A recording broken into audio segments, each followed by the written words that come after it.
Anthony কি Brazil জাতীয় দলে ফিরতে পারবে? হলুদ জার্সি গায়ে দিয়ে অ্যান্থনি কি মাঠে নামবে নাকি চিরদিনের জন্য হারিয়ে যাবে সেও? আগামী মার্চ মাসে ব্রাজিল খেলবে ক্রোয়েশিয়া এবং ফ্রান্সের বিপক্ষে। ফ্রেন্ডলি ম্যাচ শেষ হলে ব্রাজিল যাবে বিশ্বকাপের মঞ্চে। এত তারকার মাঝে অ্যান্থনি কি ফিরতে পারবে ব্রাজিল জাতীয় দলে? এই প্রশ্নটা হাজারো ব্রাজিলিয়ানদের।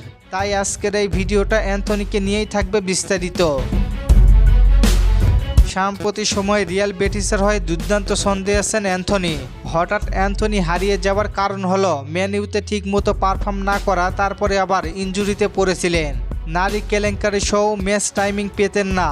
তারপরে সেখান থেকে চলে যান রিয়াল বেটিসে ফিরে এসে আবারও পুরনো অ্যান্থনি ফিরে এসেছে এবং রিয়াল বেটিসের প্রধান তারকা। আমরা দেখেছি রিয়াল বেটিসের গত মৌসুমে দুর্দান্ত পারফরমেন্স করলেও অ্যান্থনিকে ডাকেনি কোচ কার্লো আনচেলত্তি। এর প্রধান কারণ কি আপনারা কি জানেন না? আমি বলতেছি আপনাদের।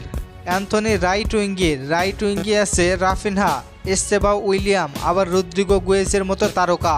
সবাই নিজেদের প্রমাণ করেছে রাইট উইঙ্গে 2 জন থাকলেই এনাফ, সেখানে 3 জন হচ্ছে। এত তারকা দিয়ে কি করবেন কোচ কার্লো আনচেলত্তি? যদি এমনটা হতো অ্যান্থনি রাইট উইং ছাড়াও অন্য পজিশনে খেলতে পারত, তাহলে হয়তো তাকে কোনোভাবে দলে নেওয়া যেত। যদি অ্যান্থনি দলে জায়গা নিতে চায় তাহলে তাকে কয়েকজন প্লেয়ারের সাথে প্রতিযোগিতা করতে হবে। বর্তমানের পারফর্ম দিয়ে জাতীয় দলে জায়গা করে নিতে হবে অ্যান্থনিকে। অ্যান্থনি জাতীয় দলে আসলেও মনে হয় না শুরুর একাদশে থাকতে পারবেন এবং বেশি গেম টাইম পাবেন। কার্লো আনচেলত্তি হয়তো সবাইকে বাজিয়ে দেখেছেন, কিন্তু অ্যান্থনি দলে আসার পরেও ম্যাচের টাইমিংই পায়নি।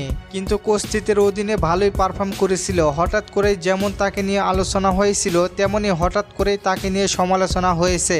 আপনার কি মনে হয় অ্যান্থনি কি আবার জাতীয় দলে ফিরতে পারবে? জানিয়ে দিন কমেন্ট করে। আর ফুটবলকে নিয়ে নতুন কোনো প্রশ্ন থাকলে করতে পারেন, পরবর্তী ভিডিওতে রিপ্লাই করব।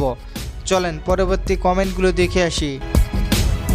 মুজাহিদ ভাই প্রশ্ন করেছেন 26 বিশ্বকাপের পর অ্যালিসন কি অবসরে যাবে? জি ভাই, অ্যালিসন বেকার অবসরের ঘোষণা দিতে পারেন। ফরাদ ভাই প্রশ্ন করেছেন ফ্রান্স ও ক্রোয়েশিয়ার ম্যাচের সময়টা জানিয়ে দিন ভিডিও করে। ভাই অলরেডি আপলোড করা হয়েছে, একটু দেখে নিয়েন। মেহেদি ভাই প্রশ্ন করেছেন রদ্রিগো কি ক্লাব চেঞ্জ করবে? না ভাই, সে রিয়াল মাদ্রিদে থাকবে। ধন্যবাদ সবাইকে কমেন্ট করার জন্য।